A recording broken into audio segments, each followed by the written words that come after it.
Olá, caríssimos irmãos e irmãs, sejam bem-vindos a mais um áudio da Liturgia da Palavra, desse terceiro domingo do Tempo Comum, dia 24 de janeiro de 2020. Hoje também é dia de São Francisco de Sales, mas por ser domingo do Senhor, nós vamos lembrar do domingo, lógico, né? Então, infelizmente, a gente não vai estar lembrando muito dele. Apesar que a palavra do Papa hoje, ele citou, o santo do dia.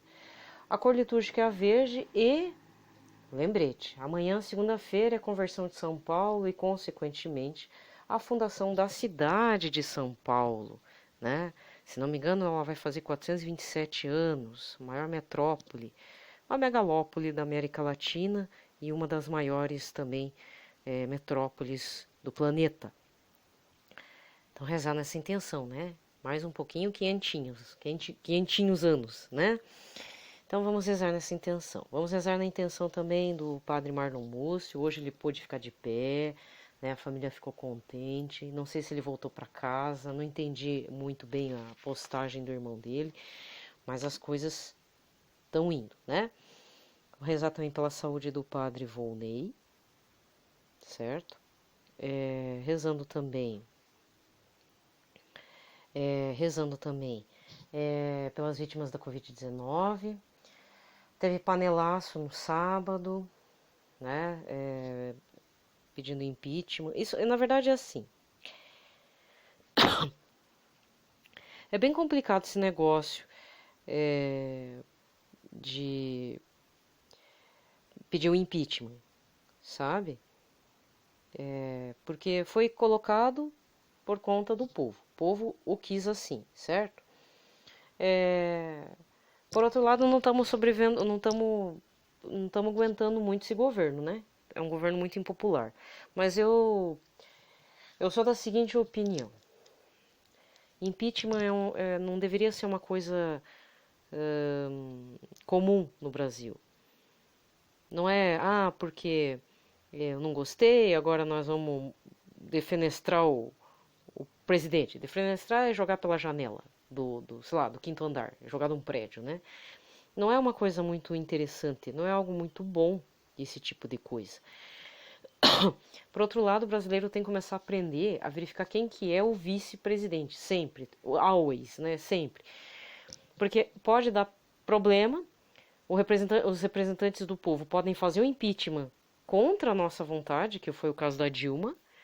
Eu não gostava da Dilma, mas ainda assim a Dilma não me dava tanto dor de cabeça quanto esse presidente que nós temos, entendeu? Ela era uma pessoa que pelo menos, né, o povo votou, e eu acredito assim, o povo votou, vamos esperar um pouquinho, né, gente? Mas no caso foi retirado, foi realmente uma ditadura que aconteceu ali velada, dizendo que foi o povo que quis. Mentira. Uma parcela do povo quis a saída da Dilma, entendeu? Só que o que está acontecendo hoje é que nós temos um presidente que não faz a sua função de presidente. Ele tem dado muita dor de cabeça. Esse é um problema, tá? Mas mesmo assim eu não gosto muito dessa parte de vamos tirar o cara então. A pessoa tem que ter assessores e ouvir esses assessores, né? Mas infelizmente nós sabemos que o atual presidente ele tem algum problema cognitivo. Normal esse homem não é, tá? Mas eu não concordo com o impeachment. Pode me chamar do que você quiser, mas eu não concordo porque uma parcela da população assim o quis. E o brasileiro ele precisa aprender a votar, a saber votar.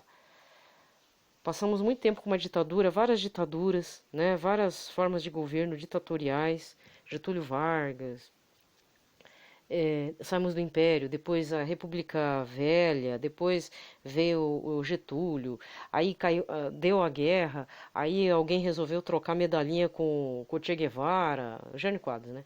Aí deu ditadura militar mesmo, na época da Guerra Fria, isso daí não tem comparação com o que a gente vive hoje. Esse povo que vive pedindo a volta dos militares, isso é besteira. cara quer que volte até a Guerra Fria, entendeu? E é pior, são colegas formados em história, professores de história pedindo isso. Eu vi um colega. É a coisa mais ridícula. Você tem que entender o contexto da sua época. Cada época é uma época. Você não pode pedir esse tipo de coisa, né? Então vamos colocar também, nem vou entrar no assunto de história do Brasil, que é muito doloroso para muita gente, entendeu? Vamos manter a cabeça fresca, mas assim, seja o que Deus quiser, entendeu? Muita gente já pediu o impeachment do Bolsonaro, mas os representantes do povo, né, os políticos, não o fizeram, né? Nós bem sabemos dessa parte, né? Nós entendemos que não foi feito assim, dessa forma, tá? Mas agora parece que a coisa está ganhando corpo, mesmo lá no Congresso, lá em Brasília. Parece que agora quem tem o poder de liberar o impeachment vai acabar liberando, tá? Então vamos rezar para que a coisa, porque vai dar briga. E o homem não vai querer sair. Já começa por aí. Bolsonaro, eu já falei, Bolsonaro não é uma pessoa normal. Ele tem algum problema de cognição, ele vive uma irrealidade. A gente colocou um doido lá dentro, tá? O povo brasileiro colocou um maluco lá dentro. Que nem o Trump, cheio dos egos. O cara não entende, ele não vai querer sair. Entendeu? E nessa altura da pandemia ter uma guerra civil, ter manifestação, gente, é muito triste, né? Outra coisa, está tendo essa guerra política das vacinas, é uma guerra econômica e política. Então, gente, também está cansando bastante. A mídia está enfiando goela abaixo, que é o lado bom da vacina. Mas, gente, vamos cair na real. Não tem vacina para todo mundo. Não adianta fazer essa publicidade. É mais fácil, apesar de ser um caminho difícil, mas por incrível que pareça, o mais fácil é que algum laboratório compre uma pesquisa dentro de alguma universidade federal, não estou falando só da Federal do Paraná, mas de qualquer outra federal, qualquer outra universidade, que está elaborando sua própria vacina com os insumos locais. Ou que compre aqui da Argentina, enfim, que não tenha problema, entendeu?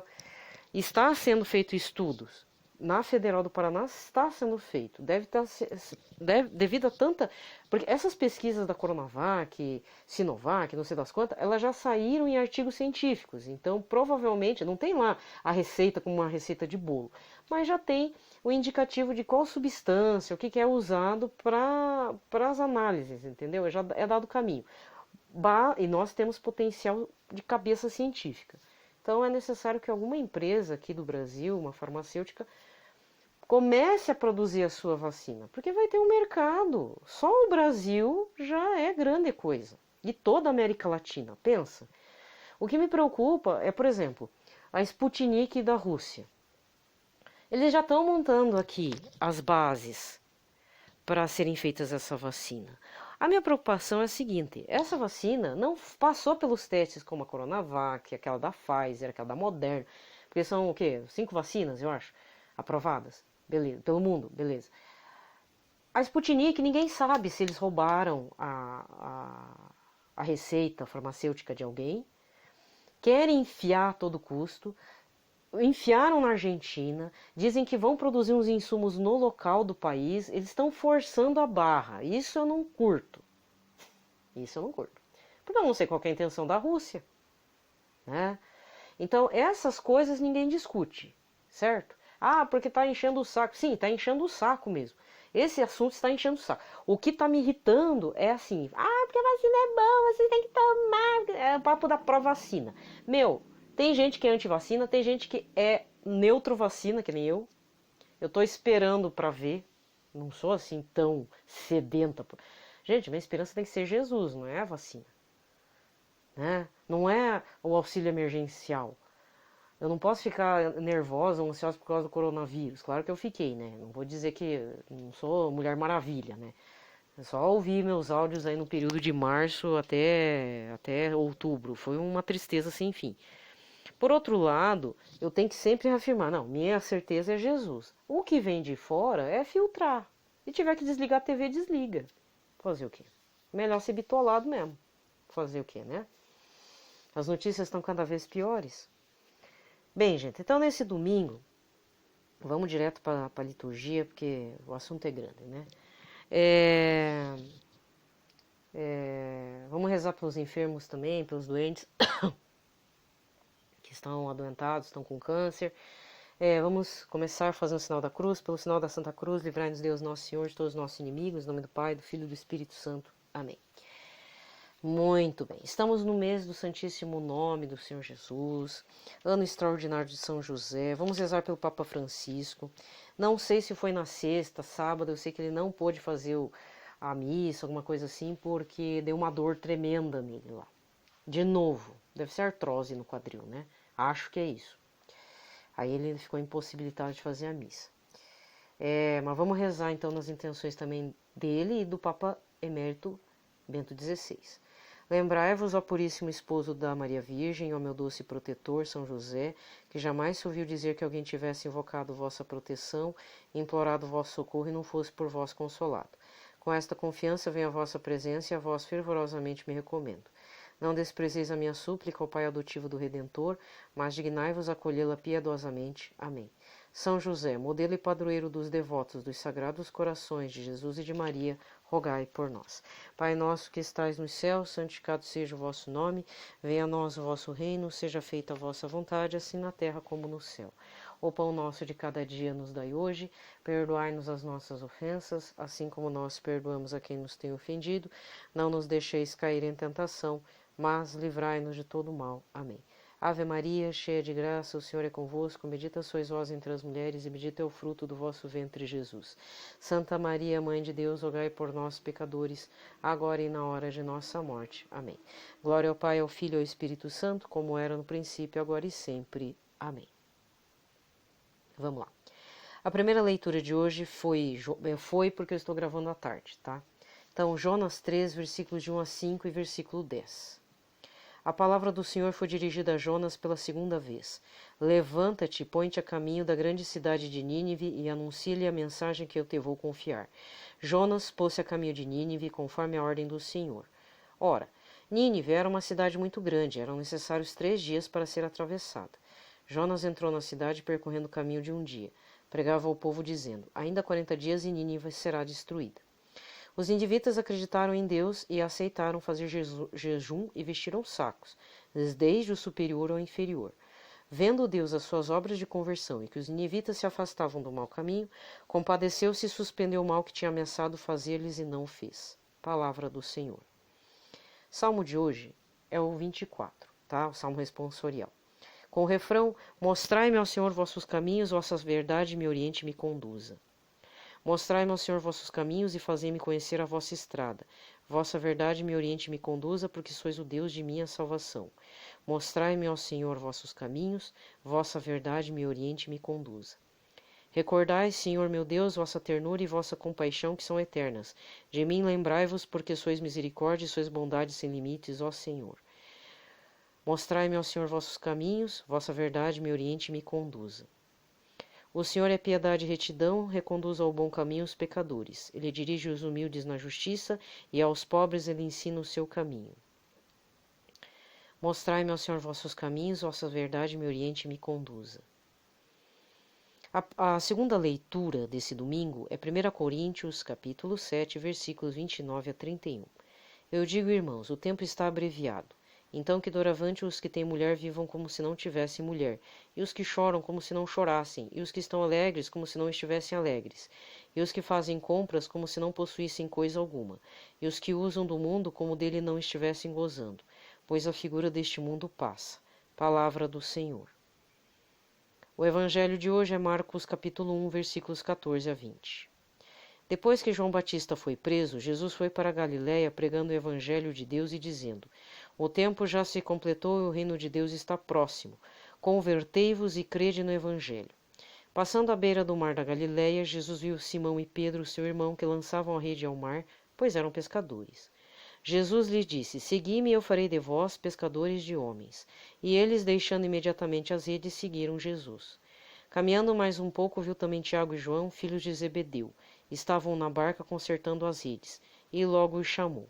Eles deixaram seu pai Zebedeu na barca com os empregados e partiram seguindo Jesus. Palavra da salvação. Muito bem.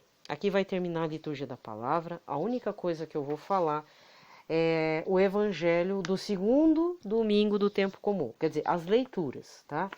Então, as leituras do segundo domingo, então, domingo passado, foi 1 Samuel, capítulo 13, versículos de 3 a 10 e 19. E o evangelho foi João, capítulo 1, versículos 35 a 42. E eu vou fazer um paralelo aqui com as leituras desse domingo. Bem rápido, não vai demorar muito. A leitura do domingo passado, o que chamou a atenção? A leitura de Samuel, quando criança, então ele é filho de Ana e Eucana, e foi já, digamos assim, consagrado ao Senhor. Ana, ela não tinha filhos, chorou no templo do Senhor e derramou toda a sua angústia por não ter filhos, porque Eucana tinha uma outra esposa com filhos. O sacerdote local falou: você tá bêbada, minha filha? Né? Tô fazendo referência para quem não sabe a história do profeta Samuel, que ele tem um papel importante na hora de consagrar o primeiro rei de Israel, que foi Saul, e depois encontrar Davi, que aí sim foi o rei escolhido por Deus. Então, o Samuel já teve um nascimento extraordinário. A partir de um pedido de Ana, entre lágrimas, ela ficou grávida e falou para Deus Todo-Poderoso o seguinte: quando eu desmamar esse menino, eu vou entregar ao templo.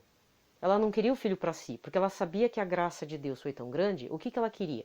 Que ela fosse mãe, que ela pudesse ter tido um filho com Eucana, que era a preferida do esposo. Eucana é o esposo, né? E ela cedeu esse menino para o templo. Tanto é que, uma criança praticamente, não se ouvia mais a voz de Deus. O Senhor chamou 4 vezes Samuel. Essa é a leitura, a primeira leitura desse domingo passado, segundo do tempo comum. E ali ficou, ouvir a voz de Deus. E olha que Deus chama, né? Chama e ele é paciente. O que eu deixei claro durante a semana, na análise da semana, é que, por mais que Deus nos chame, a gente precisa também de um bom intercessor, com um bom discernimento. Esse intercessor dentro da cristandade, olha, eu vou ser bem franco em falar. Muitos católicos não vão gostar do que eu vou falar, mas eu passei por essa experiência. Eu já tive experiências ótimas com irmãs evangélicas, ou de tradição evangélica. Elas, devido a essa questão do avivamento e experiência com o Espírito Santo, tá certo que não faziam muito discernimento de espírito, mas eu tive experiências muito boas com senhoras de tradição evangélica que fizeram algumas revelações muito importantes. Então, às vezes, temos que ser ótimos intercessores dentro do catecismo, aí eu falo para católico, dentro do catecismo da Igreja Católica, dentro de um insight que a gente tem na hora. Às vezes pode ser uma coisa assim meio, e agora, será que eu falo ou não falo? Mas a gente tem que tentar ver se vai dar frutos. E ter um certo cuidado para falar também. Mas, ao mesmo tempo, fazer a indicação correta dentro da teologia católica cristã, o que eu não vejo muito, tá? Infelizmente, isso é uma crítica. Infelizmente. Certo? Então, não querendo misturar as estações, mas também esteja aberto. Se vem um irmão evangélico falar algo, ouça, faz que nem Nossa Senhora, guarde no coração, faz um tete-a-tete com o teu anjo da guarda, com o Espírito Santo, com Nossa Senhora, e agora? Porque muitas vezes Deus se utiliza dos irmãos evangélicos para propagar a palavra. Eu tive essa experiência no começo do caminho da reconversão. Até bênção, na rua. Sabe? Você já viu o católico da bênção? Deus te abençoe? Não, eu não vejo. Por isso que nós damos péssimo testemunho, como católicos. Aí o que acontece? No evangelho do domingo passado, André e o outro discípulo de João Batista, quando João Batista olha para Jesus e fala: eis o Cordeiro de Deus, esse é o Messias, né? Esses 2 discípulos vão tentar conhecer Jesus. Jesus pergunta: o que querem? Aí onde moras, né, Rabi? E aí André ouve e ele percebe que está diante do Messias. E apresenta, aí fala para o Pedro, que não era Pedro ainda: ei, achamos o Messias. Então levou ele para Jesus. Jesus olhou bem para o futuro Pedro, falou: a partir de hoje você não vai mais ter seu nome. Seu nome será para Cefas, Pedro, o que indica uma grande missão aí. O que acontece hoje? Então, no domingo passado é ouvir a Deus, mas também ter uma boa ajuda e sermos ajuda de alguém. A gente mostrar o Messias, certo? Porque às vezes o Messias está passando, Jesus está passando, e você não vê. E ele está lá acenando, batendo na porta, e a gente é surdo, cego, mudo, burro, entendeu? Não abre a porta. E às vezes a gente precisa do André, do Santo André, precisa do sacerdote Eli, né? Que ajudou Samuel a orientar, entendeu? Mas a experiência é nossa. Nós fazemos a experiência. Hoje é convertei-vos. É a primeira leitura. Então, o foco, o tema da semana inteira vai ser convertei-vos e crede no Evangelho, que é o que aconteceu com a primeira leitura com Jonas. Que quem não conhece a leitura, leia tudo. Não fique no picado de hoje. E o próprio evangelho de hoje, o que acontece? João Batista é preso e Jesus... Então, digamos assim, João Batista é preso, ele vai ser morto. Ele não sabe, João Batista não sabe que vai ser morto. Ele vai sair de cena, infelizmente. E quem que entra é Jesus. E Jesus está, uma pressa, como diz o Padre Manzotti hoje, uma pressa para chamar discípulo, e não é a gente que se torna discípulo porque quer. É Jesus que nos chama. Então, muitas vezes, às vezes a gente... Desculpa, eu passo por isso. O que eu estou fazendo no meu canal particular com esse tipo de áudio? Eu não me sinto digna, não me considero pregadora, eu não sou influenciadora de nada. Ainda acho que quem me ouve deve pensar, essa mulher é doida. Essa mulher vai pro inferno. Olha, meu filho, se alguém falar para mim que eu vou pro inferno, eu vou com o maior prazer. Porque o que eu já recebi nessa vida, inclusive de uma experiência muito forte com com o anjo do Senhor, para me indicar Jesus. Então, tudo que eu já recebi nessa vida, por mais que eu viva assim mesmo na deprê, né? Na ansiedade, eu sou tristinha, mal-humorada, né? Mas infelizmente eu tenho um lado orgânico que me permite ser mal-humorada, né? Tudo que eu já recebi. Então, se alguém falar para mim que eu vou pro inferno, a única coisa, se o Senhor Jesus, antes de o Senhor me mandar pro inferno, eu tenho que dizer pro Senhor, eu agradeço muito que eu pude, pelo menos, adorá-lo em vida. O mínimo. Quer dizer, não adorei tanto. Eu adorei, acreditei, rezei, fiz o que pude, o que eu não pude, infelizmente não pude porque eu não quis, né? Foi uma escolha minha. Pronto, tô feliz. Que era isso que eu queria também.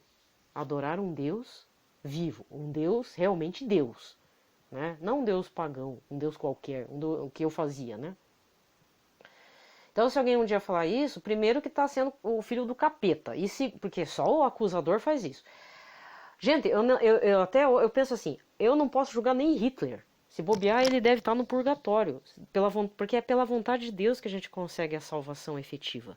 De dizer assim, filho, eu vou te deixar lá, ou filha, vou te deixar no purgatório, mas você está salvo. Uma hora você purga e você vem comigo depois. Nem que seja daqui 10 mil anos, né? Purgando. Agora, quem tá no inferno é que nem na novela. Eu tô vendo a novela, não deveria, mas eu tô vendo a novela do Gênesis. Caim e... Olha, não tô dizendo que Caim caiu no inferno, mas se for o Caim da novela, ele teve o privilégio de ouvir a voz de Deus. E foi arrogante. Ele falou, vou montar uma cidade sem Deus. Claro que ali é uma novela, mas se pegar aquele personagem... Por que a pessoa vai para o inferno? Porque ela tá... Olha, Deus aparece, Deus fala com a pessoa, recebe bênção, recebe isso, recebe aquilo, e ainda tem um coração, não é nem coração, é uma cabeça dura, fechada no capacete de aço, né?